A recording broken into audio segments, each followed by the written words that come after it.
Hi everybody, Sharyl Attkisson here. I hope you enjoy this special From the Archives edition of Full Measure After Hours.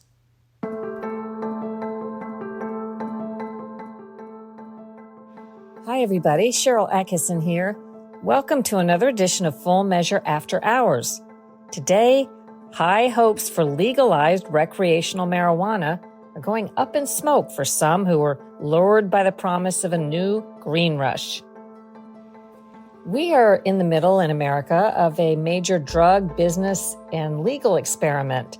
24 states now and Washington, D.C. have legalized recreational marijuana. Even more states, 39 of them altogether plus D.C., allow medical use. Pot has been legal for recreational use in Oregon longer than most any place else, and the story of how it's working out about 10 years in is complicated and depends on who's telling it. That's my cover story Sunday, May 4th on Full Measure.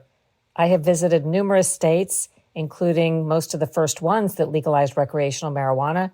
We've been doing this on Full Measure for a couple of years to see how legalized pot is working out, and we are finding out time and again from interviewing pot advocates that there are a lot of disappointed people out there. There's the fact that the black market for illegal pot did not dissolve the way many people promised it would in states that legalized marijuana. Sometimes there have been new problems that have arisen over the fact that there's no great test for the sort of a DUI for people who are high on pot, and that's created a problem. These are problems I'm hearing from people who advocated for legalized pot. There's still a lot of confusion going on because marijuana is technically illegal still, even in all the states that say they've legalized it. It's illegal from a federal standpoint. It's just that the federal government has decided not to enforce the laws. But because of that, it largely has to be a cash-only business because a lot of banks can't or won't do business with these pot businesses in states that have legalized marijuana. There are tax issues and tax repercussions on a federal level. These deductions for business expenses on these marijuana businesses trying to make it, those aren't tax deductible under the IRS rules, so that's complicated. And then you're going to hear today how some business people who've tried to make a go of it have had such a difficult time. We will hear from two people in today's podcast. First, Mike Getlin, who helped start up the Cannabis Industry Alliance of Oregon. He now does PR for Nectar Markets, which is the largest recreational cannabis dispensary chain in Oregon. Its expert joint rolling team rolls about 5 million doobies a year. You can see video of that if you watch Full Measure on Sunday, May 4th. And after you hear from him, we will also hear from a business owner in Oregon to find out why he was flying high at one point early on, but decided to basically fold up shop. First, Mike Getlin.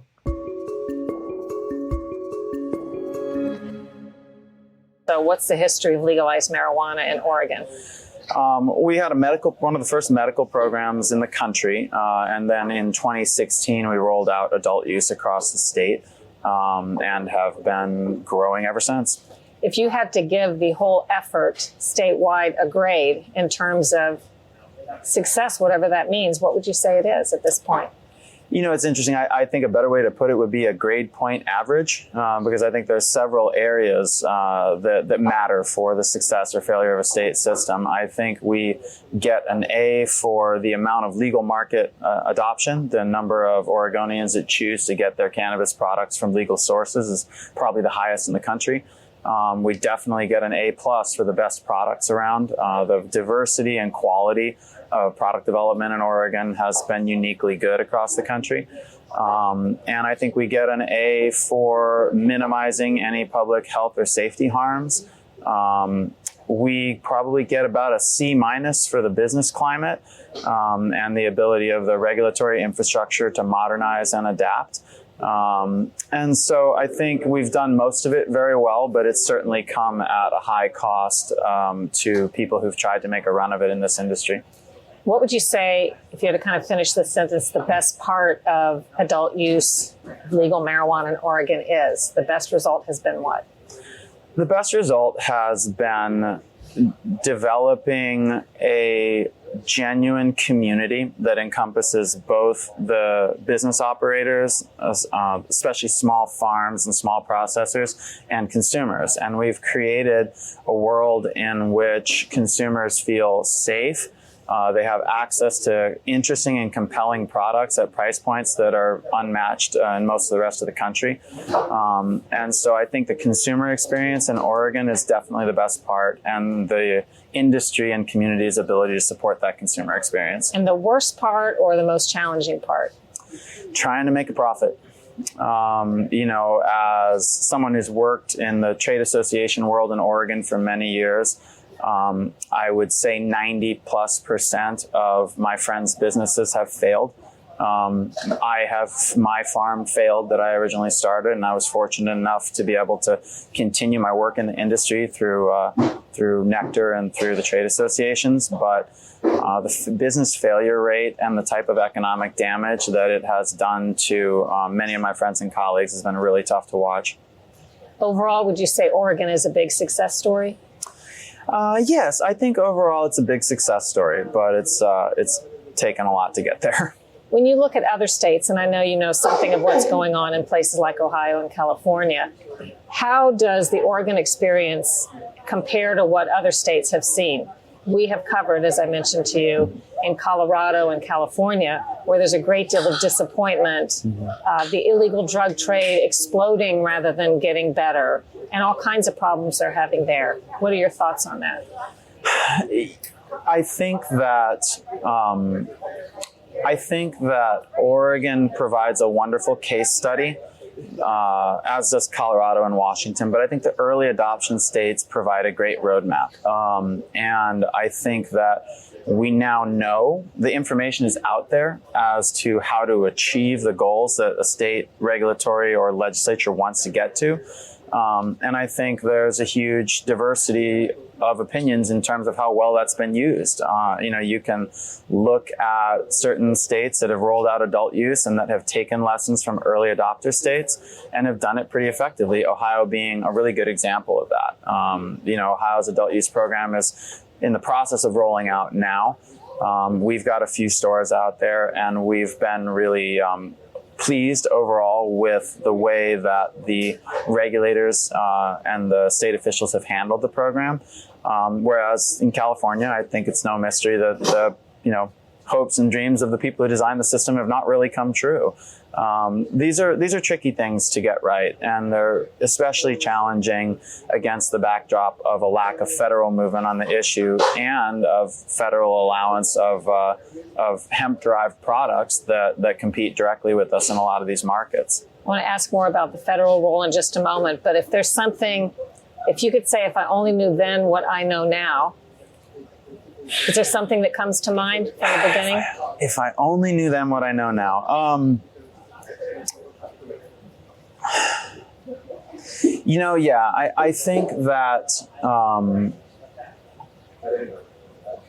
I think that people overestimate the build it and they will come thing. I think that many of us got into cannabis thinking it was a new, exciting industry that would allow for, creative business problem solving. It would allow us to run dynamic, small craft businesses. And that's challenging to find an industry that isn't so well established that you can do that. But what ended up happening is we ran headlong into kind of a vice grip between federal taxation rates and 280E, which doesn't allow us to write off our lease payment for this building, for example. It doesn't even allow us to write off the salary that we pay our bud tenders. And so our federal tax burden is infinitely higher than any other industry in America right now. And because we don't have access to standardized banking, the cost of capital, if you want to expand or acquire other businesses or assets, is astronomically high. And so instead of getting into a business environment where we could use our creativity to come up with compelling craft offerings, we ran into a buzzsaw that really chewed up and spat out a lot of really hardworking, quality leaders in this industry. So you touched on it. It's a little bit complicated, I think, the federal relationship versus the states. In very simple terms, can you tell people who don't know what's going on between, I'll say, you tell me if this is right. Marijuana use is still illegal on a federal level, but many states are violating federal law and have legalized it, and the feds are looking the other way for the purposes of sales, but not in other arenas? Yes, and so, marijuana, the products that we sell that are the intoxicating components of marijuana are still federally illegal. They're still on the Schedule 1, same as heroin or cocaine. They're actually on a higher federally drug scheduled level than fentanyl, which is mind-boggling to me, but that's still where it sits federally. And there is an effort in the DEA to reschedule it, but that has stalled out, and we're unsure where that's going to end up. But in the meantime, consumer demand and outrage over the ongoing prohibition at the state level has led, I think it's a total of 38 states now to adopt some sort of regulated marijuana program, whether it's adult use or medical. And so, the federal government has done nothing and has chosen to simply look the other way and not enforce its laws. But that means you can't use the banking system, right? Correct. Your cash-only businesses, because it's illegal federally. Banks are not allowed to take your money. Yeah, they're not. Federally chartered banks will not take cannabis money. So we have state banks and credit unions that we can have checking accounts through. So, we can receive and write checks and deposit cash, but we don't have access to loans. There's no SBA loans, et cetera. So if you were going to go start a coffee shop, you'd take out a small business association loan backed by the federal government and banks at 6-7% interest. We have to take out a hard money loan at 20% interest with personal guarantees. And your business expenses are not tax deductible. Correct. From the federal government. Yeah. Are they tax deductible at the state level? They are tax deductible at the state level, but then again, the states all put significant tax rates on them. Oregon's got a 20% overall tax rate, which is significantly higher than similar products in beer and wine, et cetera. And we're one of the lower ones. In a nutshell, what do you think needs to happen in your view? I think that state level and federal regulators need to start looking at this like the business that it is, like a significant contributor to our economy, and start to do the same balancing work between consumer protection and creating a stable business environment that they do in every other industry. But there's still so much stigma attached to these products, and so much hesitancy to do anything, frankly, at the federal level. That it's very challenging to get those conversations started. What do you see happening in this landscape in the next 5 years? We're just going to keep making better products and getting them in people's hands at better prices. And at the end of the day, it's the consumers, it's the citizens of Oregon, the citizens of America that will make this policy, whether the federal government gets off its butt or not. Two moral and social questions to end with. It's sort of a dilemma for parents who wonder what to tell their kids. They don't want their kids using hard drugs. We know we have fentanyl and opioid problems in this country, for example. But they also are dubious about saying, is marijuana okay? Still not legal even in these states for under age 21. It's this gray area, and I think a lot of people wonder and struggle with what they should tell their kids is okay. I mean, I talk for a living, and it's hard for me to figure out what to tell my kids, right? But I think at the end of the day, every kid's different and every parent's different. So all I can speak to is what I tell my kids, which is the truth, which is that, many, if not most adults can responsibly consume cannabis. But just like alcohol, or frankly, large amounts of caffeine or sugar or anything else that has the ability to have negative health effects on you, first of all, you can't do it as a kid because teenage brain development is significantly hampered by cannabis use, and we know that. But when you become an adult, I hope that my kids can learn to make healthy decisions about cannabis consumption, just like they do about all other aspects of their lives. And then, as someone who's lived in a lot of different places and traveled around, I notice, you can tell me I'm all wet, but whenever marijuana stores come into a community, it seems like it's followed by that area becomes seedy, more homelessness, more mental illness, more crime. Am I wrong about that? Actually, the data has actually shown the exact opposite. Oftentimes, because of federal banking restrictions, you don't see a lot of marijuana stores in large malls because they all have notes on them that are held by federal banks. So oftentimes, marijuana retail is concentrated into single unit commercial buildings, oftentimes in parts of town that haven't seen the kind of high scale development that nicer areas have. But these stores come in well capitalized. They come in with state-of-the-art security systems that are state mandated and cameras and lighting. And they oftentimes have security guards that work there full time. And so maybe they're going into a more lower developed or seedier looking area, but bringing something better. And we have seen these stores anchor new economic development across the country. And multiple times a year, we are asked to use our store's security resources to help solve crimes that are committed on neighboring properties. So when a cannabis store comes to town, it tends to be the safest place on the block because of all of the security requirements we have. And also, I mean, you don't hear a lot of stories about people smoking a joint and then go getting in a knockdown, drag out bar fight with a bunch of bikers, right? It's not alcohol. It does not cause the sort of lack of inhibitions, the sort of violent behavior that consumption of alcohol does. And so quite frankly, I mean, you might go in front of one of these cannabis dispensaries and walk out and want to go find a donut, but you don't typically want to walk out and go get in a fight.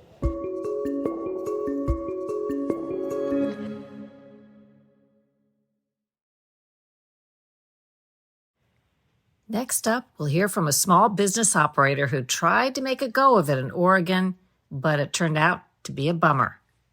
In 2015, Myron Chatowitz started Essential Farms, a small organic marijuana farming operation in Oregon about 2 hours south of Portland. He had high hopes at first, but his dreams of the high life went up in smoke in March of 2023. That's when Oregon started requiring growers to test their pot for a certain type of mold. Well, it put him out of business before the state then decided just a few months later that the tests weren't necessary after all. Here's Myron Chatowitz.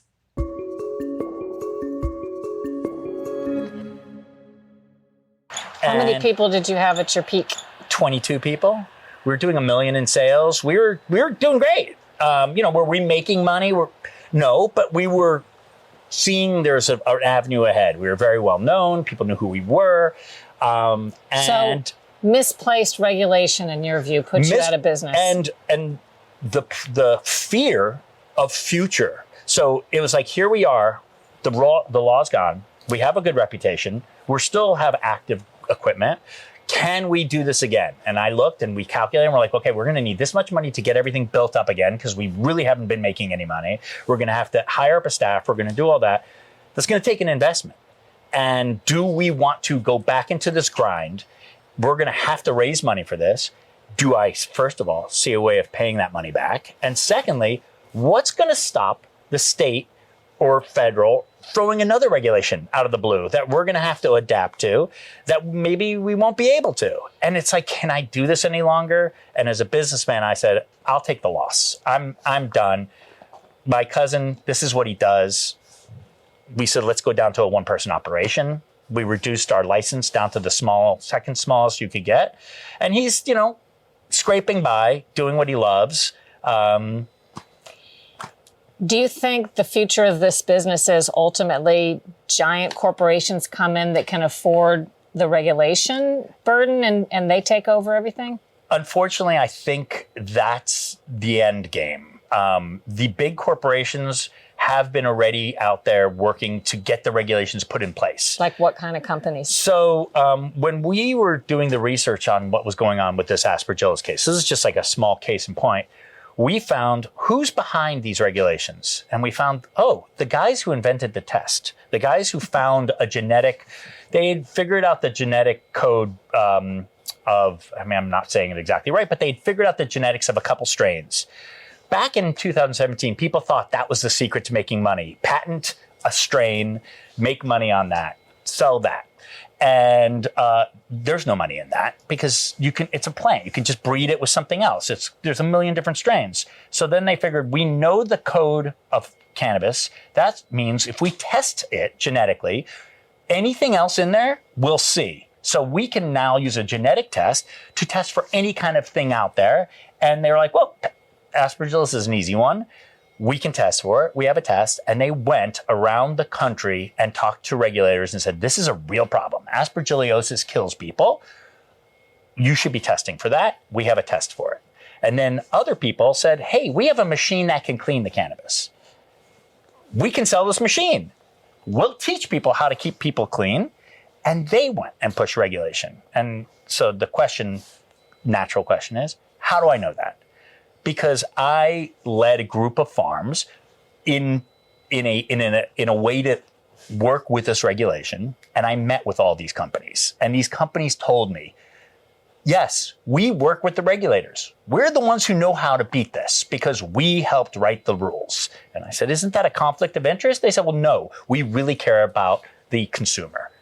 I'm like, well, okay, So I talked to some friends who are big investors, and they were able to get hold of the investment decks for these companies, and they called this testing a $3.4 billion opportunity.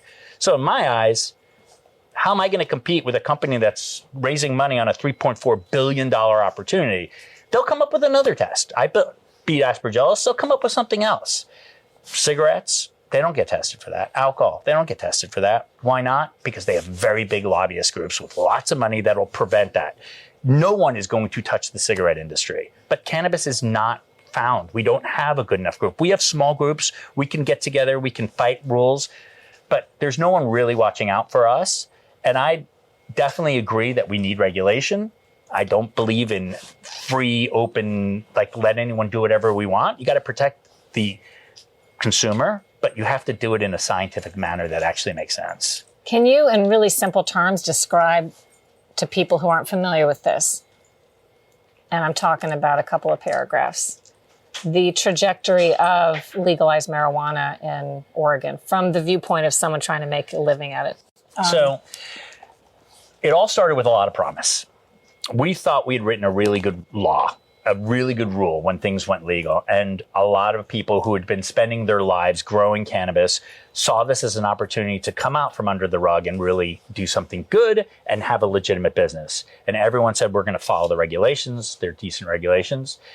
And unfortunately, what happened is people jumped in, too many people jumped in, and we went through these waves of just too many people growing, then people losing their shirt, then too many people growing, then people are losing their shirt. And this Oregon market has been going through these fits and starts of people trying to pivot to really figure out, how can we figure out this market? It's a brand new market. That always happens. But then we'd get hit with regulations, higher taxations, competition from people who will just spend millions and millions, 30, 300, 400 million dollars and just throw it out there. And the only thing that I think has kept people going is this promise that one day it's going to open up nationwide. And it's almost like this carrot that's always there, that I can keep borrowing money. I can keep not making money because one day it's going to open up and I'm going to make all this money. And I don't think it's going to open up nationwide anytime soon. We spoke to a businessman who's working with, sort of part of an alliance of growers and business people, who portrays Oregon as a success story, a big success story for legalization of marijuana. What would you say to that? I know a lot of people who've lost a lot of money. I've lost money, but I know people who've lost tons and tons of money. And I know... How much money have you lost, do you know? $500,000 of my personal money. And that doesn't include my family that's given me money. That doesn't include, basically, I wouldn't go to outside investors. Our stance was, unless we know we can make money back for people, we'll only go to friends and family. But I know people who've lost hundreds of millions of dollars. I've known companies that did everything right and couldn't stay in business. The people I know who have successful businesses call it the biggest grind there is. They have debt they can't meet the balance on. I can consider this a successful industry? I don't think so. I think there are people who are surviving, but not the way. I've been in regular business my whole life. The business these people are doing, $700,000-$800,000 a month. I know people doing $9 million a year, and they're not making a penny, and they're constantly worried about cash flow. And it's not that they're bad businessmen. The market is driven people to the bottom. There's no profit. A dispensary can't deduct their normal expenses because of 280E. If a business cannot deduct normal expenses and they're paying taxes on basically their expenses, they have to buy things for very cheap. And that means that they're going to be getting their suppliers to lower their prices to below a profit status. And to me, that's not a successful business. What do you see happening in the next 5-10 years in this industry? I think there's going to be more consolidation. There's going to be more people coming with money and taking over. I think there is a recipe for success for very small people to stay very small. I have seen people staying very small, and I think that we have an opportunity to continue providing as a very small business. But to keep that up, you need very good equipment. And is there enough money for that? I'm not sure. But in the next 5-10 years, I don't see national legalization, and a lot of people do. I just don't think it's going to happen. I don't think there's a will out there for it to happen. And I think there'll be more people who will lose everything, and there'll be more people who will work their butts off 90 hours a week or more, not making any money, to be able to pay their staff and keep doing what they love. And I think there'll be a lot of people who lose everything. And then I think there'll be some people who will make it through by continuing to put more and more money in. And I hope for those people's case that when things go national, they're able to sell their companies and they're able to get out of the debt. But I think without changes in taxation, changes in regulation, I think it's going to be really tough. And lastly, you suspect the tobacco companies might be interested in coming into the field? I think tobacco, I think alcohol, and pharmaceutical. I think there's a lot of promise in medical. It needs a lot of money for research. I think there should be a separation, personally, between medical and recreational. I think there should be, to grow for people who have immune deficiencies and cancers and things like that, which there is promise. I think you have to grow in a special way. And I think that needs pharmaceutical money. I think for recreational, I think it'll continue, but I think there's going to be, the only people who have the money to really consolidate and buy up these businesses that everyone's helping are monstrous corporations. There was promise of microbreweries years ago. Where's that promise now? That's what we were like, small wineries and microbreweries. That's the recipe. And the microbreweries aren't doing well. They've all been bought up by the big guys, or they're going out of business.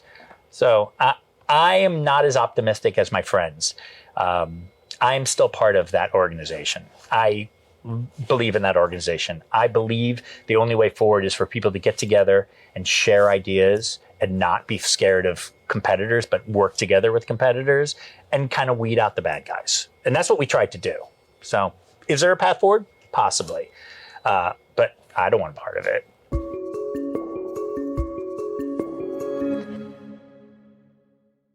If you'd like to see the final story that I put together that has a lot more information and some great video, you can watch Full Measure Sunday, May 4th.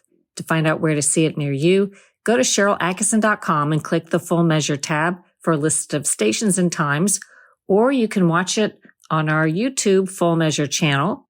We also stream it live at fullmeasure.news online. That's fullmeasure.news around 9:35 a.m. Eastern Time on Sunday mornings, and then we post it there shortly thereafter. So fullmeasure.news. In fact, you can go there and watch all of our past and recent cover stories, or go to our YouTube Full Measure channel. I hope you enjoyed today's podcast and that you will consider leaving us a terrific review, subscribing to this podcast and sharing it with your friends, and check out my other podcast, the Sharyl Attkisson Podcast. Now more than ever, you can benefit from the wealth of information in my 5-star bestseller, Follow the Science, How Big Pharma Misleads, Obscures, and Prevails.